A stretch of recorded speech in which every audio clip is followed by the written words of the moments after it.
We're here for another Family Foundation Friday with our good friend David Walls. David, thanks for joining us. Greg, good to be with you. Now, as always, we've got plenty of stuff to talk about. We'll probably run out of time, but before I start and before we jump in, I want to wish everyone, because we're not going to do a Family Foundation Friday next week, David, right? Yeah. Because it's Thanksgiving weekend, and we want you to spend that time with your friends and family and loved ones, and we're going to be doing the same. Yeah. You going to be in Texas? I will be. Okay. So sorry about that, but I mean, no, that's great. Glad you get to go welcome visit to come family. visit the great country of Texas anytime, I've Greg. been there a few times. I'd love to. There's certain parts of it I really love. So, but anyway, that's for another topic. Yeah. We got several things, and David, I want you to start.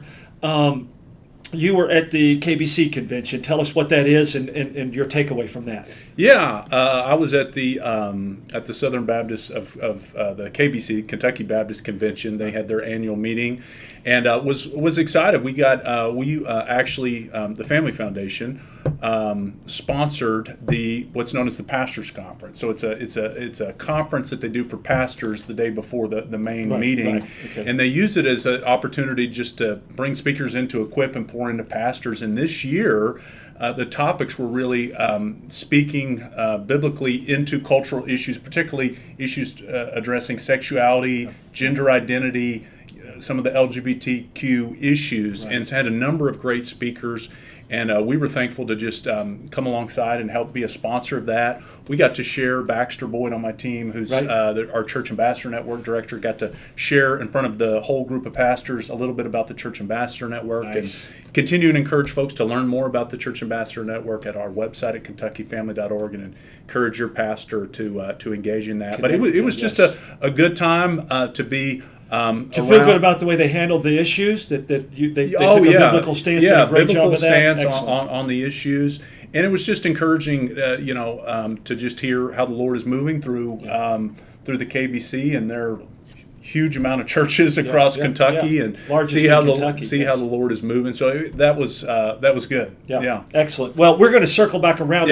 A little encouragement and challenge at the end regarding that same type of thing. But we've got something that's brewing here right in central Kentucky.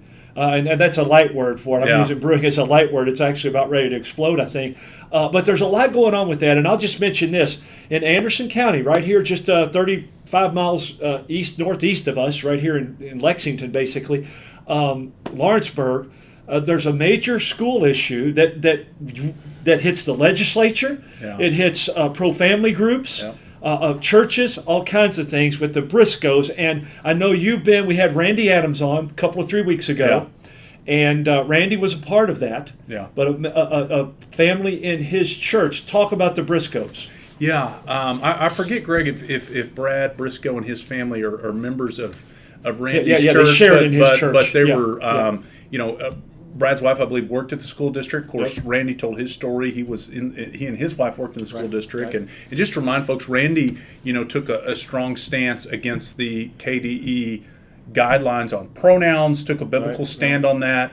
And leaving parents out. And he wanted to make sure parents were alerted. So this is the second time there's been a big, really deeply concerning issue that's been exposed in Anderson County.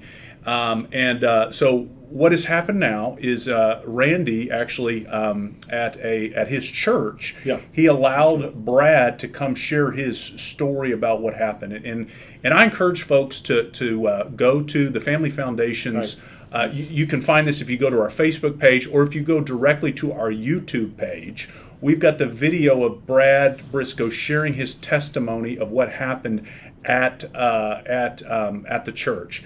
And to summarize, essentially what happened was their daughter, Brad's daughter, he and his wife's, was essentially groomed and targeted by a counselor that is really just an avowed LGBT advocate, and was doing a number of deeply, deeply concerning things behind the parents' that back. were against the law. I mean, that's become very clear. Yes. And again, we're not going to share the whole story. Encourage folks to go watch the video. But essentially, it was facilitating a same-sex relationship behind their parents' back, and then further than that, literally trying to cause division in the family. There was coaching on that. Coaching, trying to false CPS reports filed, trying to encourage their child to cause strife at home and encouraging her to record it. Yes. Threats being made that she was going to get people fired. This is the counselor. Right. I mean, just really trying to get essentially their daughter removed from their home. Yeah. And all of this seems to center around the fact that she disagreed with the Christian beliefs of Brad and his family. And so they found a vulnerable teenage girl there that they felt like they could that they could manipulate and do this with. So this has boiled over again. Earlier this week, Greg, they had a school board meeting. So many folks I think turned you up. posted that as well. Yeah, we did. We sent out an alert. I mean, look, the story is kind of, I know in that community and elsewhere has blown up. It's just really raised an awareness and shed a light on a very concerning situation that indicates. What we've seen, unfortunately, is a lot of times in the public school system, particularly in these counselor situations, where deep concerns are truly. This is rural, right? Not backwoods. I don't want to say that because I grew up in a similar community here in Kentucky, and wonderful, wonderful people. A lot of great people there. But here's the interesting thing, David. I want to talk about this because the LGBTQ issue and the indoctrination and grooming is horrific. Yeah. But here's the thing that protects them. They found out they couldn't go to the school board and say, we have all this evidence, which is very clear they do, and say, you need to move on this. CARA was touted 20 some odd years ago here in Kentucky as restoring local control. Right. It's the very thing it took away, which Family Foundation stood up against that and said, you don't want this. Yeah. It sounds really good, but this is not what's going to happen. Right. Now we're seeing this. We're seeing it. Takes the control back to the state level, and I don't think they'll be able to wiggle out of this, but it's going to be harder. Yeah. And that's what communities and parents and school districts and people don't just listen to what they're saying. Look at what's happening once again. Right. So this is just another unfortunate situation where parental rights were subverted. Yes. Unbelievably. You've got a family targeted because of their Christian values. And you've got, serious concerns about direct communication happening, very inappropriate communication happening between school employees and students. And it's really continued to raise the awareness. Greg, you and I talked. We worked on, SB 150 that passed this last year. Big part of that had some parental rights in education, some different protections, but a lot of those protections dealt with curriculum and so forth. And so, look, I know legislators, a number of legislators have seen this situation, are extremely concerned.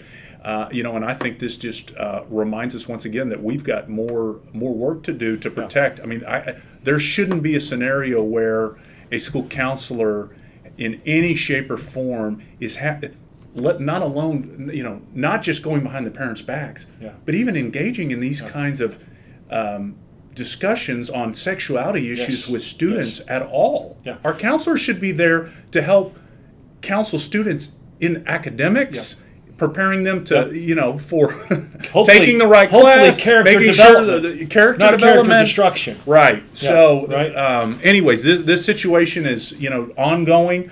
We're, continuing to encourage folks to pray for Brad and his family, and just another courageous example of someone that was willing to step forward. And I'm sure he's taken, a lot of personal heat. He's got a tremendous amount of support. Yes, he does. In the local community especially. Anytime you come out and make an issue like this of your school district, it's going to put, it's going to put you in the hot seat. Right. So be praying for him and his family. Be praying for the board that they would, to the extent that they're able to rectify this situation, to ensure, irrespective of what ends up happening next session in legislation, that they put policies in place that stop this kind of interactions. Or obviously there needs to be accountability directly. And it would be worthwhile for the legislature to revisit some of that. Absolutely. For sure. This is bringing it to light, as you said, shedding the light. Here's another thing interesting. I know the issue was when the daughter saw one of the latter texts that really blew this up.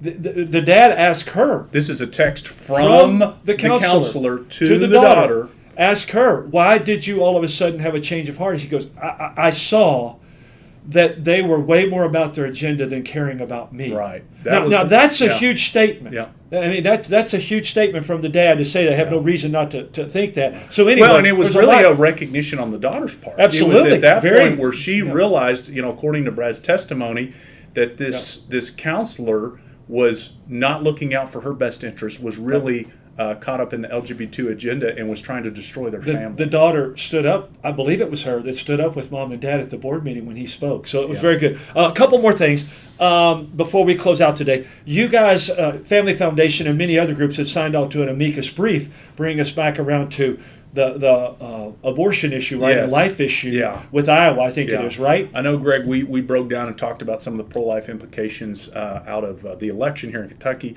But just a reminder to continue to be in prayer. There's so many battles on life issues going on in states. One of the big ones is in Iowa, where they have now passed a heartbeat bill twice. There's been a lot of back and forth with their Supreme Court. And so we're kind of hopefully in the final stages, and hopefully they're going to have their heartbeat law be able to go into effect. We filed an pray about that, by the way. Be praying for the Iowa Supreme Court. And, I'm thankful for our David Fowler in Tennessee, our Family Policy Council. He helped put together this brief, made some really strong arguments. And this is, Greg, you and I will talk about this some more as we move forward. Yeah. Recognizing that we've got to make the case that under the 14th Amendment, unborn babies in the womb, children in the womb, are already protected. They are persons. They were always understood to be persons going back to the common law. And so we need courts at the state level, at the federal level, to recognize that unborn life is worthy of protection and deserves equal protection under the law. And I'm going to take that a step further, David, because I think that's where the Lord would have us take it, and you'll agree with this, I know. That not just courts and legislators, we need to get pastors that quit being silent over this issue. The core foundational issue is life. That's the priority issue. And that baby was given life by God. Right. When you avoid that, you are stepping out of your role as a pastor and a preacher and a teacher to defend that which the Bible clearly talks about, and you are allowing your congregants to be deceived. Yep. That's why we're losing even after Roe v. Wade was overturned. Yeah. We've got to stand firm on this, David. The churches do. Being silent on the abortion issue is not an option. It's consent. We're seeing that. We're seeing that. I've got many that ask me about it, and they're confused because they're deceived. And they're willing to be deceived because we're not teaching on it. And we're going to be dealing with this issue more and more at the state level, at the local level, at the federal level, and we need the church to speak. I was reminded, I shared with our supporters, Greg, I know you know this quote, but Dietrich Bonhoeffer. Yes. Silence in the face of evil is evil itself. Yes. And for the sake of the unborn, every opportunity we have, we can't just not be silent. We have to speak boldly and proclaim the word of God. Exactly right. And so as we close, let's do this. Don't forget to pray for Israel and all involved in that. We need to pray for that. And I want to wish you, and I know David does too, have a blessed and a happy Thanksgiving with your family, your friends, and your loved ones from the Family Foundation and from Love and Lordship. We love you, and thank you for listening. Thanks always for your prayers. Thanks to the Lord, of course, over everything else. Have a great day, a great Thanksgiving week and day, and God bless in Christ. Now stay tuned for my friend Bill Reeser and Encounter coming right up, and then my good friend Greg Horn at 12:45, and Hope is here. Thanks again for joining us. David, you guys have a happy Thanksgiving as well. Same to you, Greg. In Texas. I know you'll have one there. So, All right. God bless.